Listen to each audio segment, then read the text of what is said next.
The Golden Age of Hollywood.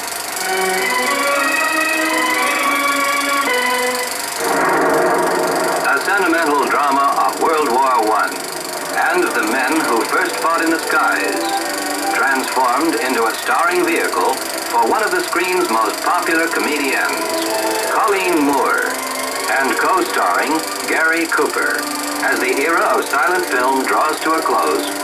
1928's Lilac Time.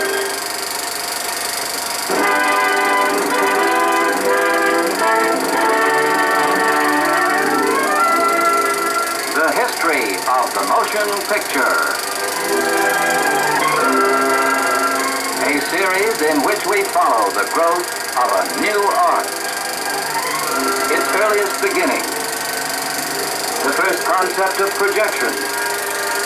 The development of story and spectacle. And the great stars. All a part of the history of the motion picture. Spring 18, the fourth year of the war. A village in Normandy behind British lines from which 7 planes zoom out each dawn and to which sometimes 7 return.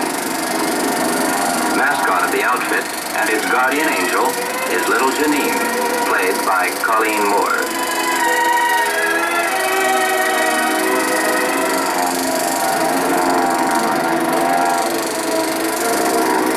This time, only 6 planes have come back.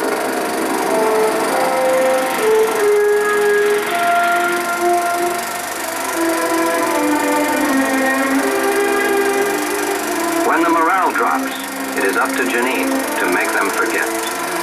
To drown sorrow, champagne.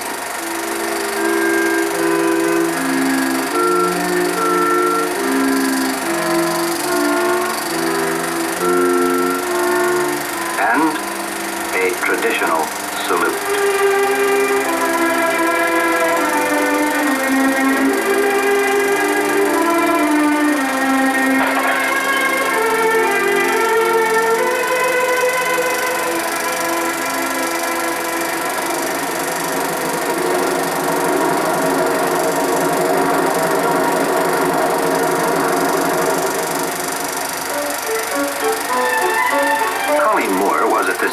Very nearly the most popular of all the heroines of the screen. Also one of its highest paid stars. Her greatest dramatic role prior to this had been in Edna Ferber's So Big.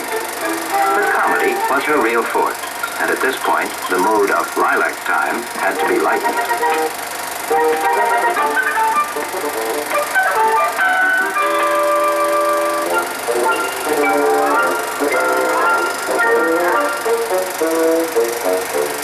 Miss Moore plays this scene with comedian George Cooper, and, as the original title put it, her face is wiped as clean as Cleopatra's conscience.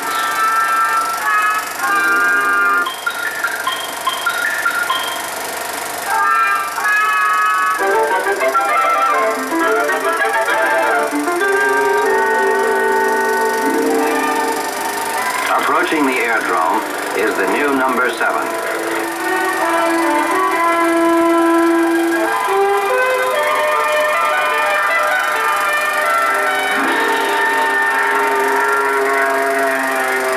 The replacement is Captain Philip Blythe, played by 27-year-old Gary Cooper, with Janine getting very much in the way.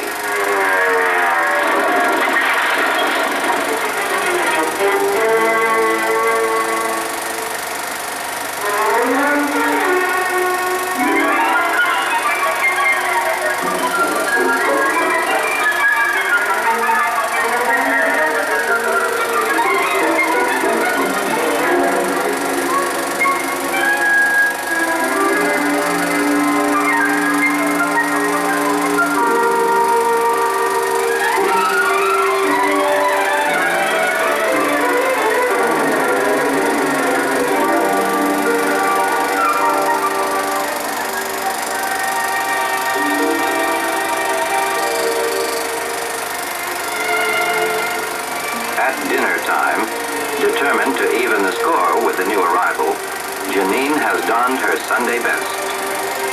Captain Blythe doesn't recognize her.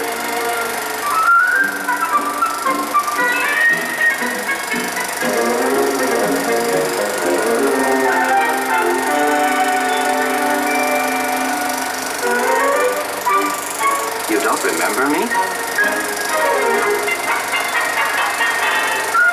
Philip is only too willing to make amends. But Janine is out for revenge. And dinner provides the opportunity.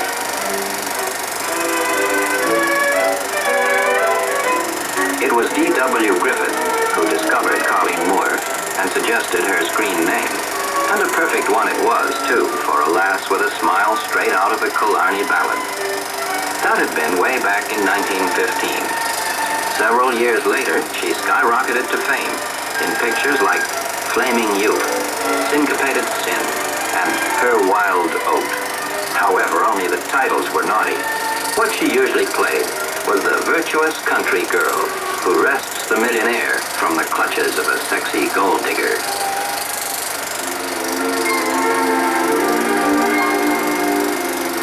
By 11, Janine has washed her last dish, and Philip, though famished, is too bewitched to care.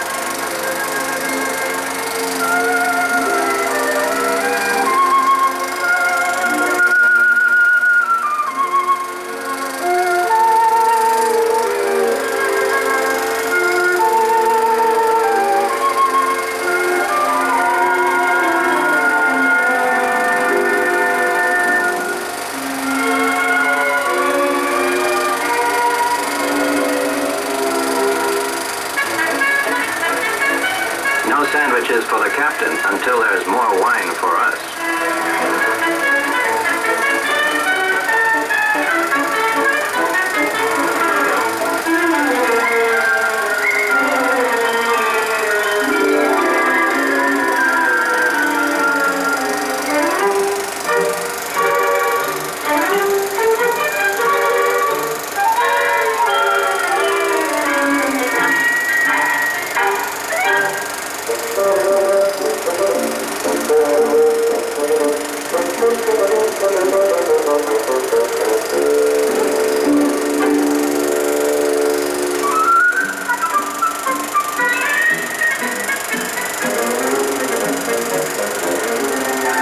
Cooper, the son of a Montana Supreme Court judge, had more or less drifted into the movies after failing in his earlier ambition to become a political cartoonist.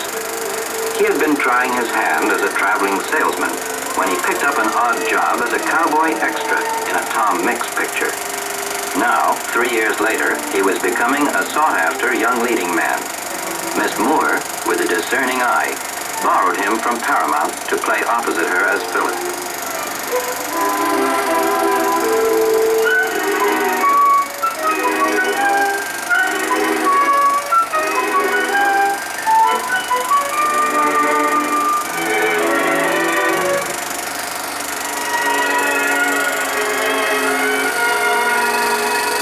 They declare a truce, and Philip invites her to see his plane in the morning.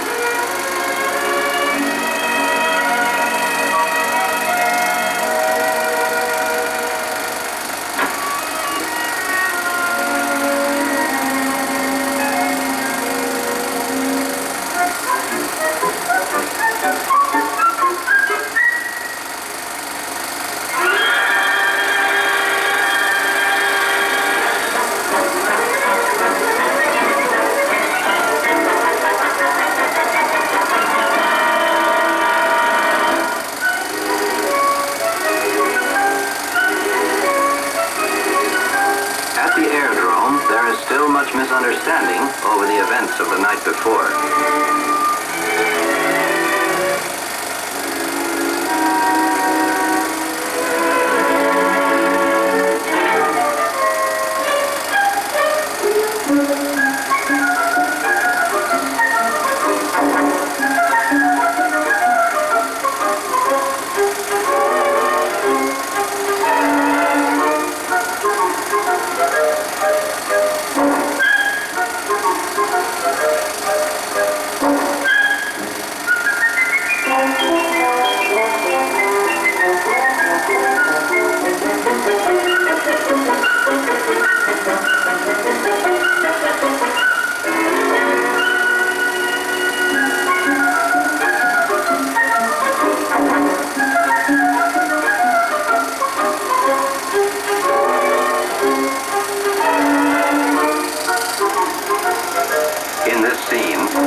George Fitzmaurice borrows a page from Mack Sennett.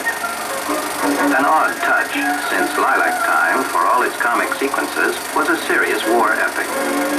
Fitzmaurice, however, was a specialist in tongue-in-cheek situations, and apparently he couldn't resist this one.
Anyway, Janine is at last in the captain's arms.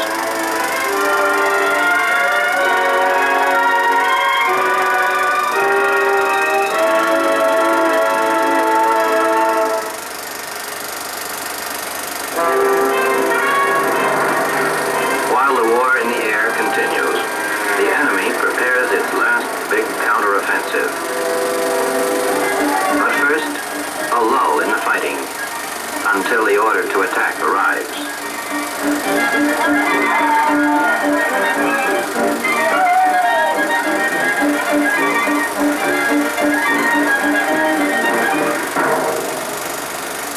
To the fatherland. Across the line, Phillips' squadron is entertaining a group of neighboring flyers.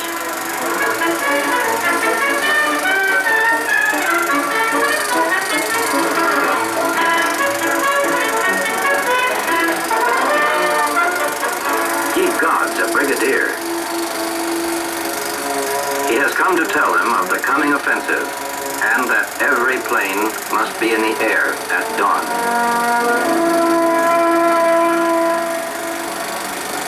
Those of us whose image of Gary Cooper is the mature sheriff walking down the street in high noon have to make something of an adjustment in watching him as a 27-year-old.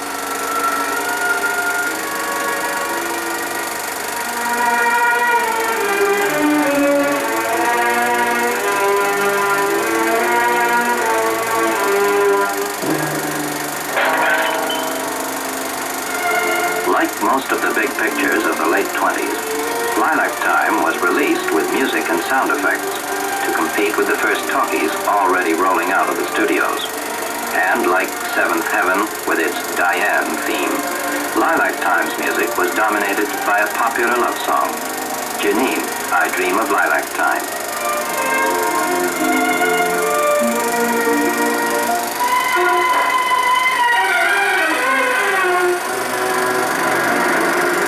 The Allied armies roll out to meet the enemy, and at dawn, the 7 flyers assemble. The village is already engulfed by troops moving up the line. The air was Hollywood's new frontier in 1928. Only the year before, Lindbergh had flown the Atlantic. That same year, Wings, the screen's first war aviation picture, was a smash hit with Gary Cooper in a small but impressive bit that ran all of 2 minutes on the screen.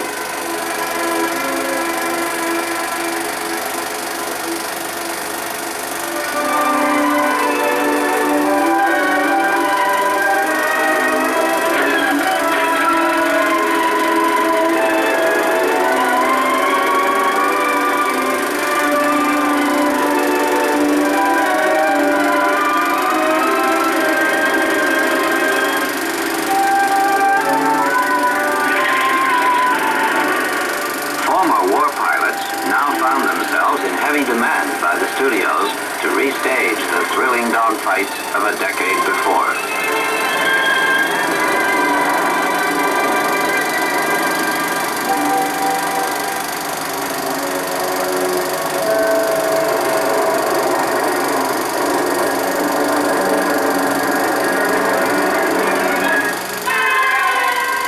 Orders have come through for the village to be abandoned.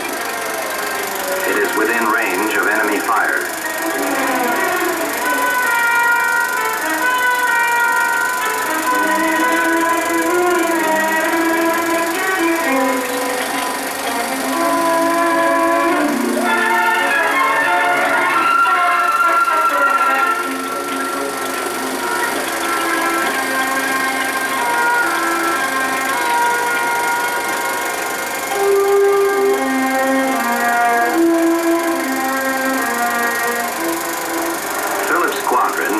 Seeking out the enemy, and suddenly the search is over. The flying circus of Baron von Richthofen.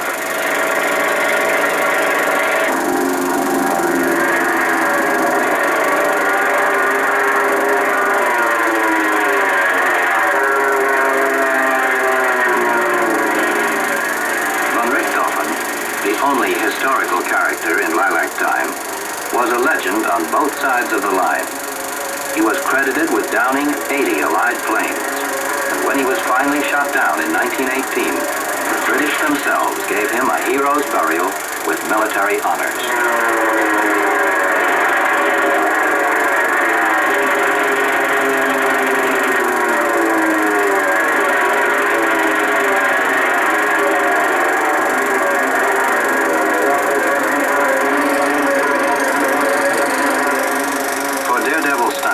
These planes have never been surpassed. Even in this day of the jet and the rocket, they are still the favorites of barnstorming carnival flyers. Skirmishes like these, fought at the then incredible speed of 160 miles an hour, proved almost as hazardous as the real thing. 4 of the men in this scene were later killed in movie crack-ups.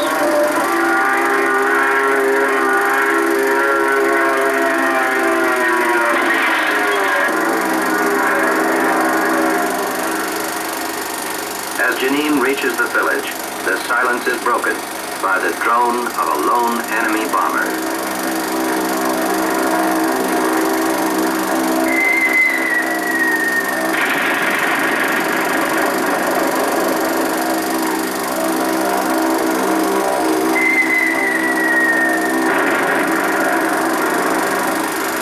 Bombardment from the air was still another innovation of World War I. In our day of the multi-megaton bomb, the effect may seem almost toy-like, but for audiences of the time, it symbolized the appalling destructiveness of modern war.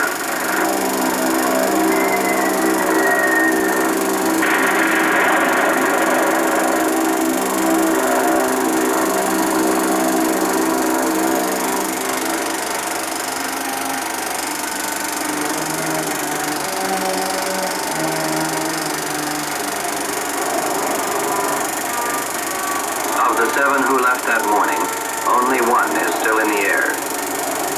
Stalking him is the sole survivor of the enemy squadron, Baron von Richthofen.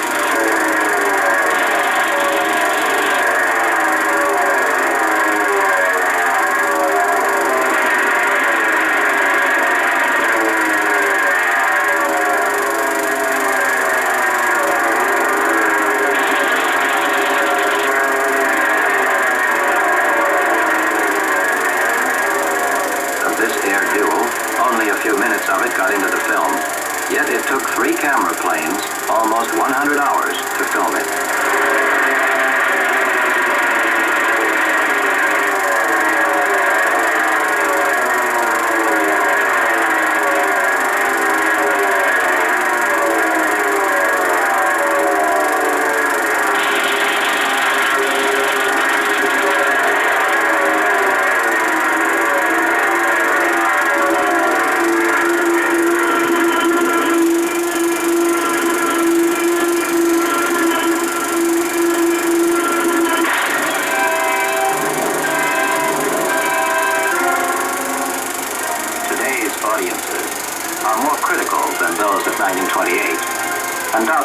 be slow to accept the thought of the plane crashing so conveniently close to the heroine.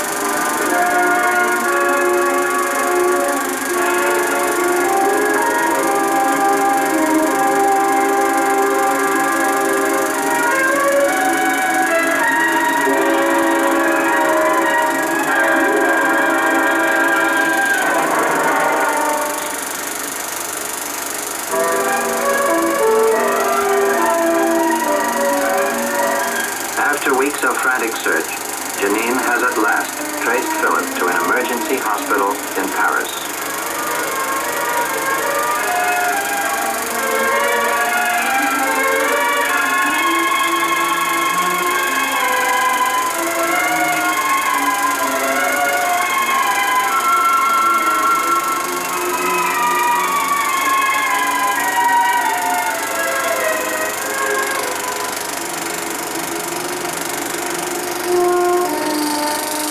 Captain Blythe.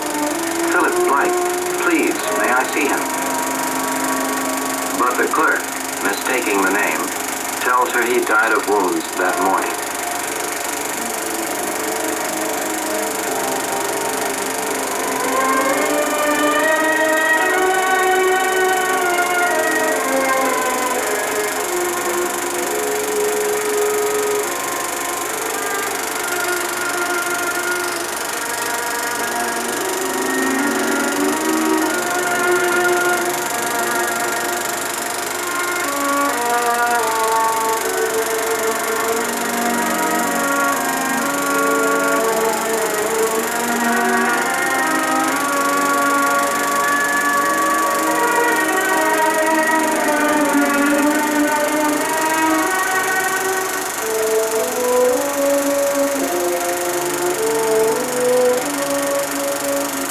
Janine asks that they be placed on the captain's pillow.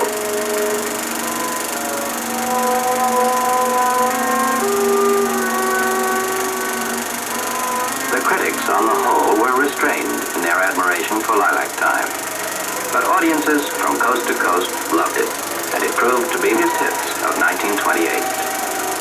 In the style of the period, there was something in it for everybody. Slapstick and romance, thrills and laughter and tears.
Proved no barrier to Miss Moore, who remained just as popular in the early musicals. She closed her screen career in 1934 with an outstanding, serious, dramatic performance in The Power and the Glory, opposite Spencer Tracy. Gary Cooper was one of the enduring greats